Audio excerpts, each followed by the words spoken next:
Fracture topic के part 4.2 में हम डिस्कस करेंगे remaining phases of treatment of fractures. Part 4.1 में हम डिस्कस कर चुके हैं अबाउट फेज़ 1 इमरजेंसी केयर, जिसके अंदर राइस प्रिंसिपल यूज़ कर सकते हैं, और सेकंड फेज़ डेफिनेटिव केयर, जिसमें हम रिडक्शन यूज़ कर सकते हैं कि कैसे हम बोन फ्रेगमेंट्स को उसकी करेक्ट पोजीशन में ला सकते हैं। उसके अंदर 3 methods we can use: close reduction, open reduction and continuous traction. इस पार्ट में हम डिस्कस करेंगे about second half of the definitive care, that is immobilisations and phase 3 rehabilitation. Phase 2 definitive care में सेकंड होता है इमोबिलाइजेशन। अब तक हमने फ्रैक्चर सेगमेंट को रिड्यूस कर दिया है, उसके करेक्ट पोजीशन पर हम अलाइनमेंट कर दिया है।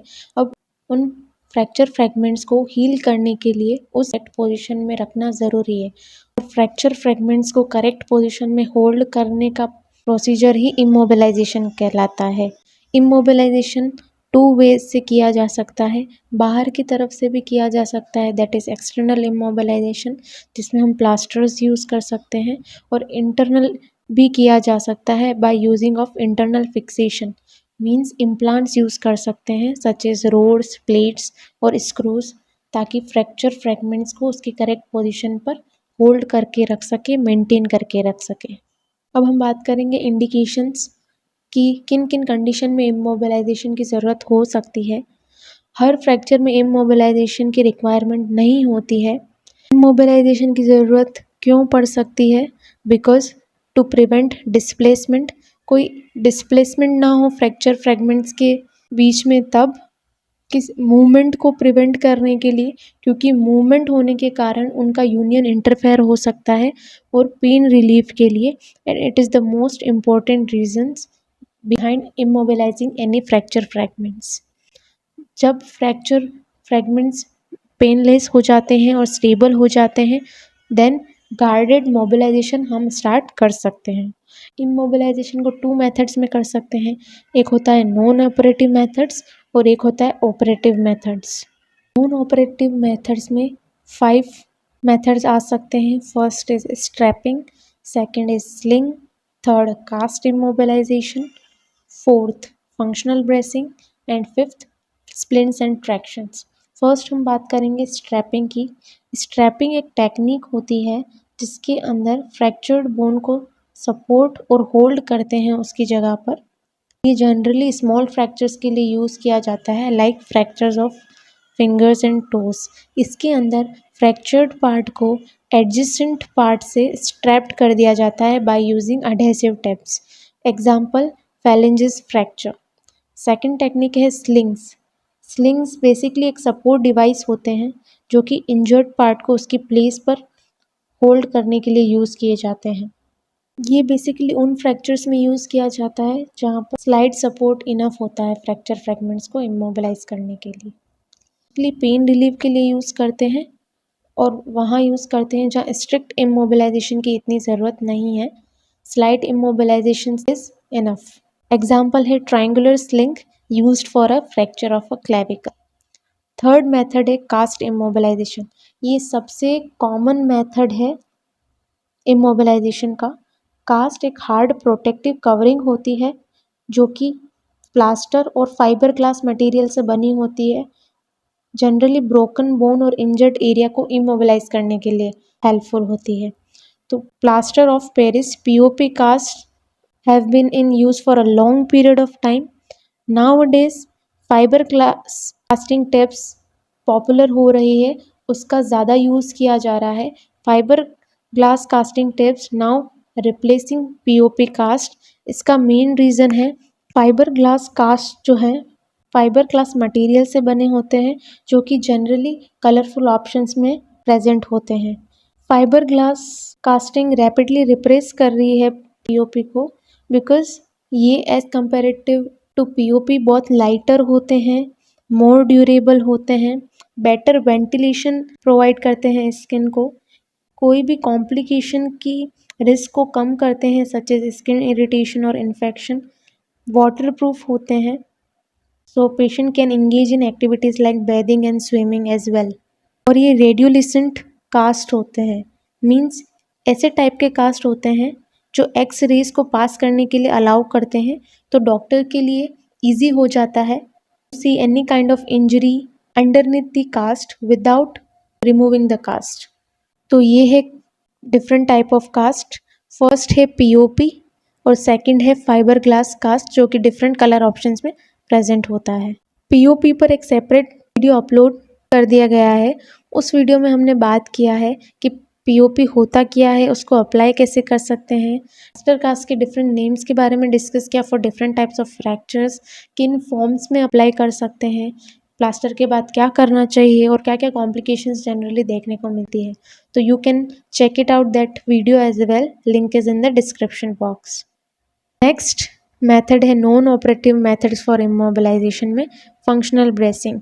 ब्रेस एक टाइप का कास्ट होता है जिसमें जॉइंट्स इंक्लूड नहीं होते हैं और फ्रैक्चर फ्रैगमेंट्स को सॉफ्ट टिश्यूज़ की हेल्प से पोजीशन पर होल्ड किया जाता है। इसके अंदर जॉइंट्स फ्री रहते हैं, सो फ्रैक्चर फ्रैगमेंट्स को उसकी पोजीशन में मेंटेन करते हुए जॉइंट को भी मूव कर सकते हैं। कॉमनली यूज होता है for stable fractures of tibia and humerus. इसके अंदर अफेक्टेड लिम्ब को मूव कर सकते हैं even after fracture fragments being supported. इसकी वजह से यूनियन जल्दी देखने को मिलता है और जॉइंट स्टिफनेस को प्रिवेंट करता है। लास्ट मेथड है splints and tractions. Different type के डिज़ाइंस प्रेजेंट्स होते हैं स्प्लिंट्स में for different type of fractures. Thomas splint बहुत पॉपुलर स्प्लिंट है जो कि यूज़ किया जाता है for the treatment of the fractures of the lower limb. Disadvantages होते हैं कुछ स्प्लिंट्स और ट्रैक्शन के, बिकॉज इनके अंदर प्रोलॉन्ग्ड हॉस्पिटलाइजेशन करना पड़ता है और there is need of in bed immobilisation for longer period of time, so it can be dangerous specially for the elderly peoples, because उनके अंदर कॉम्प्लिकेशंस डेवलप हो सकती है such as bed sores and chest infection because of prolonged bed rest और immobilisation. अब हम बात करेंगे ऑपरेटिव मेथड्स में। जनरली जहाँ जहाँ ओपन रिडक्शन परफॉर्म होता है, फिक्सेशन की नीड होती है। फिक्सेशन में जो फ्रैक्चर फ्रैगमेंट्स है उनको उनकी पोजीशन पर होल्ड किया जाता है। ये फिक्सेशन इंटरनली भी कर सकते हैं और एक्सटर्नली भी कर सकते हैं। एक्सटर्नल फिक्सेशन को तब किया जाता है जब सिचुएशंस में इंटरनल फिक्सेशन परफॉर्म नहीं कर सकते हैं। बाकी फर्स्ट प्रेफरेंस इंटरनल फिक्सेशन को दिया जाता है और कुछ सिचुएशंस में इंटरनल फिक्सेशन नहीं कर सकते तब एक्सटर्नल फिक्सेशन किया जाता है। फर्स्ट हम बात करेंगे इंटरनल फिक्सेशन की। इसके अंदर फ्रैक्चर फ्रैगमेंट्स को एक बार रिड्यूस करने के बाद उनकी पोजीशन पर होल्ड किया जाता है by use of some metallic और नॉन मेटेलिक डिवाइसेस और implants such as wires, screws, plate, Kirschner wire और commonly known as K wire, intramedullary nail et cetera. सब implants high quality of stainless steel से बने हुए होते हैं जिनकी एक प्रॉपर्टी होती है that they are more durable and resist rusting and corrosion and also they are inert to the body और नॉन रिएक्टिव होते हैं बॉडी से, इसीलिए इनको यूज़ किया जाता है। किन किन सिचुएशंस में इंटरनल फिक्सेशन की नीड हो सकती है?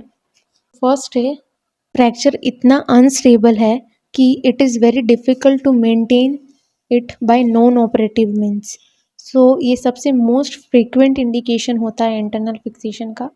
सेकंड है उन केसेस में जहाँ पर रिजिड इमोबिलाइजेशन की ज़रूरत है और अर्ली मोबिलिटी की ज़रूरत है, उन सिचुएशंस में इंटरनल फिक्सेशन कर सकते हैं। अदरवाइज कोई एसोसिएटेड न्यूरोवेस्कुलर इंजरी हुई है फ्रैक्चर के साथ, सो उन कंडीशंस में भी internal fixation is needed. Fracture reduced by open means open reduction के थ्रू फ्रैक्चर फ्रैगमेंट्स अगर रिड्यूस किए हैं तो उसको मेंटेन करने के लिए इंटरनल फिक्सेशन करना ही पड़ता है और इसको कॉमनली कहते हैं open reduction and internal fixation, ORIF। Unstable fractures के अंदर, पैथोलॉजिकल फ्रैक्चर्स के अंदर और मल्टीपल फ्रैक्चर्स इन पैराप्लेजिक पेशेंट्स, इन सब कंडीशंस में इंटरनल फिक्सेशन की नीड होती है। इंटरनल फिक्सेशन के बहुत सारे मेथड्स होते हैं। एक मेथड को या फिर कॉम्बिनेशन ऑफ इम्प्लांट्स को यूज़ कर सकते हैं। इसमें फर्स्ट है steel wire, Kirschner wire which is commonly known as K wire, intramedullary nail, screws, plate and screws, special and fracture specific implants भी होते हैं, और कॉम्बिनेशन मीन्स अबाउ मेंशन किसी भी मेथड का कॉम्बिनेशन के साथ यूज़ करना। एडवांटेजेस होते हैं इंटरनल फिक्सेशन के, इसके अंदर एक्सटर्नल इमोबिलाइजेशन की बहुत कम नीड होती है after doing internal fixation, means castes, slings, strapping इसकी बहुत कम नीड होती है, और इसके अंदर अर्ली मोबिलिटी देखने को मिल सकती है पेशेंट के अंदर।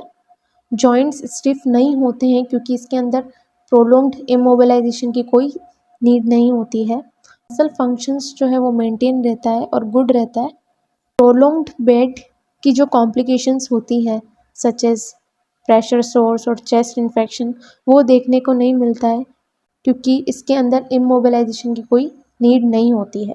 डिसएडवांटेजेस ये हैं कि ऑपरेटिव प्रोसीजर होने के कारण इसके अंदर इन्फेक्शंस देखने को मिल सकते हैं, नॉन यूनियन के चांसेस हो सकते हैं जिसमें बोन फ्रैक्चर फ्रेगमेंट्स यूनाइट ही नहीं करते हैं, इम्प्लांट फेलियर देखने को मिल सकता है, सही से इम्प्लांट नहीं लगाया हो तब वो देखने को मिल सकता है।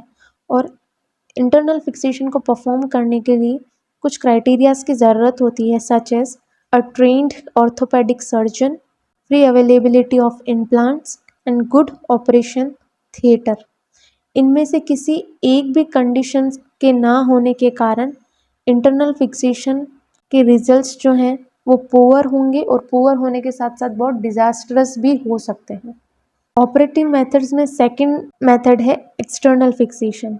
वो डिवाइस होते हैं जो कि फ्रैक्चर फ्रेगमेंट्स को होल्ड करते हैं एक्सटर्नली, मींस पिन्स बोन्स के अंदर इंसर्ट की जाती है to maintain that those fracture fragments, ताकि उन बोन्स को होल्ड कर सके, और ये पिन्स एक बार से कनेक्ट होती है with the help of claims.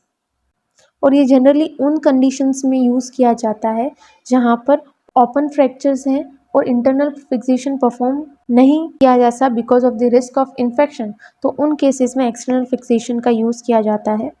External fixation के 3 कंपोनेंट्स होते हैं। फर्स्ट इज पिन्स जो कि बोन के अंदर इंसर्ट की जाती है। सेकंड है क्लैम्प्स जो कि पिन्स को रोड से होल्ड करने के लिए काम आते हैं, और एक्सटर्नल रोड्स जो कि एक बार लाइक स्ट्रक्चर होता है जो कि सारी पिन्स को होल्ड करने में हेल्पफुल होता है। अब एक्सटर्नल फिक्सेशन की कुछ कॉम्प्लिकेशंस हैं जो कि देखने को मिल सकती है। फर्स्ट इज पिन लूजनिंग, जो पिन इंसर्ट करी है वो लूज हो गई है, और लूज होने की वजह से pin can migrate from one place to another place, so pin migration देखने को मिल सकता है। पिन ब्रेकेज भी हो सकता है इंसर्ट करने के टाइम। पिन ट्रैक्ट इन्फेक्शन, जिस साइड पर पिन को इंसर्ट किया है वहाँ पर इन्फेक्शंस भी देखने को मिल सकते हैं। पिन की वजह से नर्व्स, मसल्स, टेंडन्स, लिगामेंट्स के अंदर इंजरी और डैमेज भी हो सकता है। क्रोनिक ऑस्टियोमाइलाइटिस ये एक टाइप का बोन इन्फेक्शन होता है, सो पिन साइट इन्फेक्शन से इन्फेक्शन ट्रेवल कर बोन तक पहुंच सकता है और बोन इन्फेक्शन हो सकता है, और ये इन्फेक्शन अगर जॉइंट्स तक स्प्रेड कर जाए तो सेप्टिक अर्थराइटिस भी देखने को मिल सकता है अगर पिन जॉइंट के क्लोज इंसर्ट करी हुई है। इसी के साथ साथ सॉफ्ट टिश्यू में कॉन्ट्रैक्चर्स भी देखने को मिल सकते हैं, ओवर डिस्ट्रैक्शन देखने को मिल सकता है फ्रैक्चर फ्रेगमेंट्स के अंदर, और damage to the soft tissue. अब हम बात करेंगे लास्ट फेज फ्रैक्चर ट्रीटमेंट की, that is rehabilitation of a fractured limb. Rehabilitation basically एक वो प्रोसीजर होता है जिसके अंदर अफेक्टेड पार्ट के फंक्शन को फिर से रिस्टोर किया जाता है ट्रेनिंग के through, such as exercises, mobilisation etcetera. Basically इस फेज के अंदर उस अफेक्टेड लिम्ब के फंक्शंस को प्रिजर्व करने के लिए टेक्निक्स यूज़ की जाती है। Throughout the treatment physiotherapy की जाती है to prevent the functions of the limb, and it is very necessary. It can be performed even when the limb is immobilized. Affected limb immobilized है तब भी perform करी जा सकती है। Even it begins at the time of injury. Injury होने के तुरंत बाद फिजियोथेरेपी स्टार्ट कर सकते हैं। तब तक परफॉर्म करते हैं जब तक कि मैक्सिमम पॉसिबल फंक्शंस गेन ना हो। It consist of joint mobilization, muscle re-education exercises, and instructions regarding gait training. First है joint mobilization. फ्रैक्चर फ्रैगमेंट्स के एडजेसेंट जॉइंट्स जो होते हैं उनके स्टिफ होने के चांसेस ज़्यादा होते हैं, बिकॉज ऑफ प्रोलॉन्ग्ड इमोबिलाइजेशन और पेन की वजह से जॉइंट्स को मूव नहीं कर पाते हैं इसीलिए, और फ्रैक्चर के साथ साथ अगर जॉइंट में भी कोई इंजरी हो गई है तब। सो इसी स्टिफनेस को बचाने के लिए जॉइंट को मोबिलाइज करना बहुत ज़रूरी होता है as soon as possible. So initially joint को पैसिव मोबिलाइजेशंस के थ्रू मूव किया जाता है, जिसमें movement are performed at the joints by someone else for the patient। इससे पेन कम होता है, पेशेंट को इनकरेज करते हैं ताकि वो अपने जॉइंट को मूव करे बाय हिमसेल्फ विद असिस्टेंस, और इस टाइप के मूवमेंट्स को एक्टिव असिस्टेड मूवमेंट्स कहते हैं। और move the joint by himself without assistance, that is active mobilisation. Otherwise motorise devices भी यूज़ कर सकते हैं जॉइंट को मूव करने के लिए, जो कि एक कांस्टेंट स्पीड के साथ जॉइंट को एक रेंज ऑफ मोशन में मूव करते रहते हैं, और इन मशीन्स को बोलते हैं continuous passive machine. Otherwise hot fermentation, gentle massage and manipulation भी यूज़ कर सकते हैं along with joint mobilisation. Next है muscle reeducation exercises. Prolong immobilisation की वजह से मसल्स का बहुत कम यूज़ होता है, मसल बहुत जल्दी वेस्ट हो सकती है, इसलिए मसल एक्टिविटीज़ को मेंटेन करना चाहिए थ्रू आउट द ट्रीटमेंट। ये किया जा सकता है during immobilisation by static contractions और आइसोमेटिक कॉन्ट्रैक्शंस, और after removal of external immobilisation, जब कास्ट और स्लिंग्स और स्ट्रैपिंग्स हट जाती है उसके बाद परफॉर्म कराई जा सकती है by dynamic contractions. So during immobilisation जब कास्ट लगा हुआ है तब जॉइंट्स जो कि प्लास्टर एरिया के बाहर है उनको मूव करना चाहिए। Basically it should be done to prevent stiffness of the joints and wasting of muscles, because ये बहुत सेफ होता है, इसके अंदर कोई हार्मफुल और डैमेजिंग इफेक्ट नहीं देखने को मिलते हैं टू द फ्रैक्चर फ्रैगमेंट्स। और जो जॉइंट्स के इनसाइड मसल्स वर्क करती है उनको भी कॉन्ट्रैक्ट कर सकते हैं without moving the joint by doing static contractions, जिसकी वजह से इमोबिलाइज मसल्स का कुछ फंक्शन मेंटेन रहता है। And after removal of immobilisation, cast के हट जाने के बाद कुछ समय के लिए मसल्स स्टिफ हो सकती हैं। सो प्लास्टर के रिमूव होने के बाद केयर की रिक्वायरमेंट होती है, सच इज स्किन को क्लीन करना चाहिए, स्केल्स को रिमूव करना चाहिए, ऑयल अप्लाई करना चाहिए, उस जॉइंट को मूव करना चाहिए ताकि रेंज ऑफ मोशन फिर से आ सके, हॉट फर्मेंटेशन का यूज़ करना चाहिए, active assisted joint mobilising exercises should be performed, और जो मसल वेस्ट हो चुकी है बिकॉज ऑफ प्रोलॉन्ग्ड इमोबिलाइजेशन उनकी एक्सरसाइज करवानी चाहिए। So exercises include prevention of edema by elevation of the part affected, active exercises, active assisted exercises, passive movements and functional activity। तो third method है rehabilitation का, that is functional use of limb. एक बार जब fracture unite हो जाता है limb को use करना चाहिए इन अ गार्डेड वे। फॉर एग्जाम्पल अगर लोअर लिम्ब की इंजरीज हैं तो ग्रेजुअली वेट बियरिंग स्टार्ट करनी चाहिए, पार्शियल वेट बियरिंग से फुल वेट बियरिंग पर जाना चाहिए। और इस प्रोसीजर के दौरान सपोर्टिव डिवाइसेस को भी यूज़ कर सकते हैं, such as braces, caliper and cast whenever needed. Otherwise walking aids को भी यूज़ कर सकते हैं, such as walker, pair of crutches, sticks etcetera. तो ये रहा स्नैपशॉट जिसमें हमने आज जो भी डिस्कस किया है उसकी शॉर्ट समरी है। इसमें हमने आज डिस्कस किया है इमोबिलाइजेशन, जिसके दो मेथड होते हैं, non operative methods and operative methods, and phase 3 rehabilitation, जिसके अंदर 3 टेक्निक्स होती है, joint mobilisation, muscle reeducation exercises and functional use. Also, if you want notes of these topics or any of the subjects mentioned here, you can DM me on my Instagram ID, that is snapshot_learning। In notes में concepts को, reasoning को बहुत simple और easy language में explain किया गया है, so you can check it out. Thanks for watching.